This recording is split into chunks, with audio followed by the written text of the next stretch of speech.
So, hallo, heute will ich euch mal meine Metabo Tauchkreissäge vorstellen. Das ist eine akkubetriebene 18 Volt Tauchsäge. Das ist die KT18 LTX 66BL.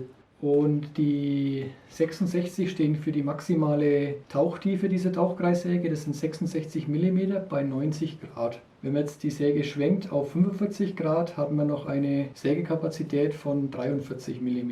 Die Säge an sich habe ich jetzt seit einem Jahr im Einsatz und bin quasi ein Hobbybastler und bin im Großen und Ganzen zufrieden mit der Maschine. Ich habe sie selber gekauft und die hat so vor einem Jahr, glaube ich, 390 Euro gekostet. Und ich habe sie gekauft als Säge alleine mit der Metabox. Und da gibt es verschiedene Varianten, was man kaufen kann, mit Akkus, ohne Akkus, mit verschiedenen Führungsschienen kann man sie noch kaufen. Dann gibt es verschiedene Preise für die Maschine. Was alles dabei war, das war die Metabox, dann einmal die Bedienungsanleitung und ein Staubauffangsack, falls man mal keinen Staubsauger in der Nähe hat. Der war auch dabei. Und die Säge an sich. Das Gehäuse ist aus Aluminium. Fühlt sich an, wie als wenn es sandgestrahlt wäre, so eine raue Oberfläche. Dann hat man vorne ein Sichtschutzfenster. Das kann man dann je nachdem, wie man es braucht, nach oben und unten stellen. Dann sieht man hier die Winkelverstellung, den Mechanismus. Der ist aus Metall ausgeführt. Das ist ein neues System. Dann weiterhin vorne sieht man einen Klemmhebel. Der ist für den Parallelanschlag. Da kann man dann die Stangen einführen und dann das gewünschte Maß einstellen und dann wieder den Klemmhebel nach hinten drücken zum Arretieren. Dann vorne und hinten sieht man die Flügelmuttern. Damit kann man dann den Winkel einstellen, den man benötigt. Dafür löst man vorne und auf der Hinterseite die Flügelmutter und stellt dann den gewünschten Winkel ein und klemmt dann wieder die beiden Schrauben.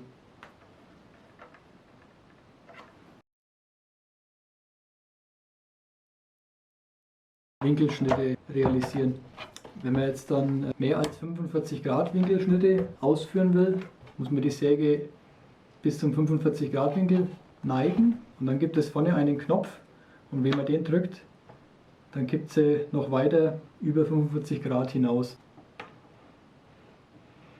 Und danach, wenn man kurz zurückfährt und wieder hinfährt, sieht man, dass der rote Knopf wieder ausgefahren ist und somit ist er wieder bei 45 Grad arretiert. Und die weiteren Einstellungen sind bei mir jetzt 46 Grad vorne. Das ist quasi ein Hinterschnitt für Gärungen oder so. Und man kann das hier mit einer Madenschraube einstellen, wie viel man haben will. Und dasselbe gibt es auch auf der Unterseite. Wenn ich jetzt wieder zurückschwenke auf 0 Grad, kann man ebenso den Knopf drücken. Und dann fällt die Maschine nochmal 1,5 Grad jetzt bei mir nach unten. Und somit hat man auch einen Hinterschnitt. Das sieht man dann auch, weil der Knopf wieder bündig ist, dass er über 0 Grad hinaus geschwenkt ist. Wenn ich jetzt wieder hochgehe, sieht man, dass der Knopf wieder draußen ist. Dann weiß man, man hat die 0 Grad wieder erreicht bei der Säge. Und kann dann wieder die beiden Klemmhebel arretieren. Des Weiteren hat man vorne an der Maschine einen roten Knopf auf der Grundplatte, mit dem sich mit einer Drehung beide Führungen einstellen lassen. Wenn man nach rechts dreht, wird quasi das Spiel enger auf der Schiene und nach links, wenn man dreht, hat sie wieder Spiel. Das sieht man auch, wenn ich jetzt die Maschine mal umdrehe, sieht man die zwei schwarzen Klemmleisten und den Verstellmechanismus, der sich nach rechts und links bewegt, wenn ich den Verstellknopf drehe. Unten an der Grundplatte sieht man dann die zwei verschiedenen Führungsnuten. Eine ist für Bosch Muffle, die schmale, und die dickere Führungsnut ist für Makita, Metabo und Festool Schienen gedacht. Also man kann quasi für fast alle Führungsschienen, die es auf dem Markt gibt, die Maschine verwenden. So, und auf der Seite sieht man jetzt einmal die Tiefeneinstellung. Das ist quasi ein Knopf, den man oben drückt mit Daumen und Zeigefinger und dann kann man die Höhe einstellen. Und wenn man die gewünschte Höhe hat, dann kann man den Knopf wieder loslassen und es rastet dann in der Position ein. Vorne befindet sich dann die Skala, die quasi von 0 bis 66 reicht. Und vorne sieht man dann einmal mit Führungsschiene einen Pfeil und einmal ohne Führungsschiene. Und wenn man jetzt das Sägeblatt wechseln will, gibt es vorne auf der Maschine ein Symbol mit 2 Sägeblättern, 2 rote. Und in der Position muss dann der Tiefenanschlag eingerastet sein. Dann gibt es einen weiteren roten Hebel, der muss nach hinten gedreht werden. Dann nimmt man die Säge und dann rastet sie ein von selber. Dann bleibt sie quasi in der Position stehen, in dem das System es sie halten wird, die Maschine. Dann drehe ich die Maschine mal herum. Dann sieht man jetzt hier, dass die Maschine so arretiert ist, dass man an die Zentralschraube rankommt und das Sägeblatt wechseln kann. Dafür ist auf der anderen Seite der Maschine eine Aufbewahrung des Imbusschlüssels.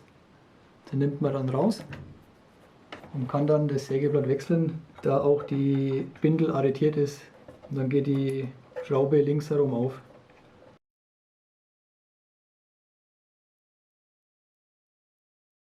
Natürlich sollte bei der ganzen Aktion der Akku aus der Maschine entfernt sein, aus Sicherheitsgründen. Und dann kann man das Sägeblatt entfernen. Bei der Maschine ist auch bei Auslieferung ein Sägeblatt dabei. Hier sieht man jetzt die Welle mit dem Flansch. Zum Sägeblatt wäre noch zu erwähnen, das ist ein 165 mm Sägeblatt, hat eine Bohrung von 20 mm und die Stammblattdicke darf 1 bis 2 mm betragen und die Zahnbreite maximal 2,6 mm. Das sind so die Vorgaben, die ich jetzt in der Bedienungsanleitung gefunden habe. Sägeblatt an sich kann man die Drehzahl verändern. Da gibt es hinten am Griff eine Wendelschraube, mit der man die Drehzahl variieren kann. Das ist dann hier der Fall. Das sind 12 Stufen von 1 bis 12 und laut Bedienungsanleitung ist die niedrigste Drehzahl 2250 und wenn ich jetzt auf Stufe 12 drehe, entspricht es einer Drehzahl von 5000 Umdrehungen. Die Maschine an sich hat ein Gewicht von 5,3 Kilo. Und ich persönlich habe jetzt die Maschine mit einem 4 Ampere Akku betrieben und für normale Bastelarbeiten ist es auch ausreichend, da ich mit 2 4 Ampere Akkus arbeite. Das funktioniert dann super, wenn der eine beim Laden ist und die andere in der Maschine ist, dann kann man schön wechseln. Am Akku hat man auch einen roten Knopf, da kann man dann draufdrücken und sieht dann, wie voll der Akku noch ist. Hier ist es jetzt zum Beispiel, dass der Akku noch halb voll ist. 4 von 2 Balken. Den Akku kann man dann in der Maschine seitlich neben dem Griff einschieben, bis es einrastet und dann ist die Maschine bereit zum Sägen. Wenn man den Akku wieder entfernen will, muss man diesen Hebel, diesen roten, einmal drücken und kann dann den Akku entnehmen. Wenn man jetzt die Spindelartierung wieder lösen will, vom Sägeblatt wechseln, dann muss man quasi hier wieder den Hebel nach oben stellen und kann dann die Säge wieder nach oben führen. Und somit ist das Sägeblatt wieder verschlossen und die Spindelarretierung ist wieder gelöst. Oben an der Maschine befindet sich eine Feineinstellung, diese Rändelschraube, mit der man die Maßskala auf 0 einstellen kann. Da geht man dann so vor, dann nimmt man die Führmaschine oder auch ohne geht es auch und stellt dann die Maßskala auf 0 und geht dann nach vorne und stellt so lange mit der Rändelschraube ein, bis gerade so die Zähne das zu sägende Holz berühren und somit hat man quasi den Nullpunkt festgelegt für die Tauchsäge zum Schneiden. Damit auch die Maßskala mit dem zu sägenden Holz übereinstimmt, die Tiefe. Und rein von der Kraft muss ich sagen, geht sie gut, hat Kraft, hat auch Ausdauer. Man kann lange mit so einem 4 Ampere Akku schneiden. Es kommt halt immer darauf an, was man für Material schneidet. Also wenn man jetzt OSB schneidet oder Spanplatte, dann geht das relativ leicht und einfach. Wenn man jetzt zum Beispiel Buche Multiplex oder Birke Multiplex schneidet, das ist schon härteres Hartholzmaterial und sie kommt auch durch, aber der Akku hält halt nicht mehr so lange. Das ist relativ normal. Hinten sieht man dann den Absaugstutzen. Und ich muss auch sagen, die Absaugung ist top. Und den Stutzen kann man jetzt dann alle Positionen, die man sich so vorstellt, drehen. Und dann, wenn man den Stutzen nach außen zieht, ist er arretiert. Dann ist er fest. Man kann ihn auch komplett rausnehmen. Da ist dann ein silberner Pfeil mit dem anderen Pfeil. Die müssen deckungsgleich sein. Und wenn man den dann rauszieht, haben wir den Stutzen draußen. Und wenn ich den Stutzen schon draußen habe, den mitgelieferten Staubfangbeutel, der hat dann hinten eine Öffnung mit einem Reißverschluss. Da kann man dann, wenn er voll ist, die Späne entsorgen. Dann vorne haben wir so eine Verschlusskappe. Die muss man dann aufmachen und dann kann man den Beutel da drüber tun. Und der geht auch stramm drauf, also der hält auch. Jetzt muss ich ihn nur noch auf richtig rum drauf tun. So rum. Und dann sieht man hier oben nochmal so ein Täschchen, da kann man dann die Kappe, damit sie nicht rumbaumelt, kann man sie da oben rein tun. Somit wäre das jetzt die Säge für den mobilen Einsatz mit dem Staubfangbeutel. Und prinzipiell mein Fazit zu der Maschine ist, ich würde sie mir wieder kaufen, da sie von Preis, Leistung und Qualität, Verarbeitung, Handling, Gewicht, die verschiedenen Einstellmöglichkeiten mir gefallen und ich sie auch gut finde. Auch die Feineinstellung für Sägeblatt finde ich gut. Wo ich etwas länger gebraucht habe, war das mit dem Sägeblattwechsel, mit dem Bestellhebelmechanismus. Das hat etwas gedauert, bis ich das verstanden habe. Das wird wahrscheinlich mehrere so gehen. Aber wenn man das mal herausgefunden hat, wie man das einstellen muss, dann geht auch der Sägeblattwechsel schnell. Es ist halt eine Doppelgrifffunktion. Man muss den Hebel, den oberen Knopf nach oben schieben und dann kann man den unteren Hebel drücken. Was ebenso nicht schlecht ist, ist in der Bedienungsanleitung sieht man auch nochmal ein Schaubild. Ich weiß nicht, ob man es jetzt hier so sieht, mit verschiedenen Holzmaterialien und dazu die Einstellung der Rändelschraube für die verschiedenen Drehzahlen, um das ganze materialgerecht zu schneiden, das Material.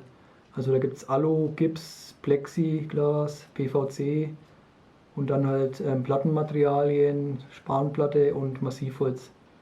Und dann kann man sich dann ein wenig danach richten, je nachdem was man für Material schneidet, dass man die richtige Drehzahl mit dem Rändelrad dann da hinten einstellt.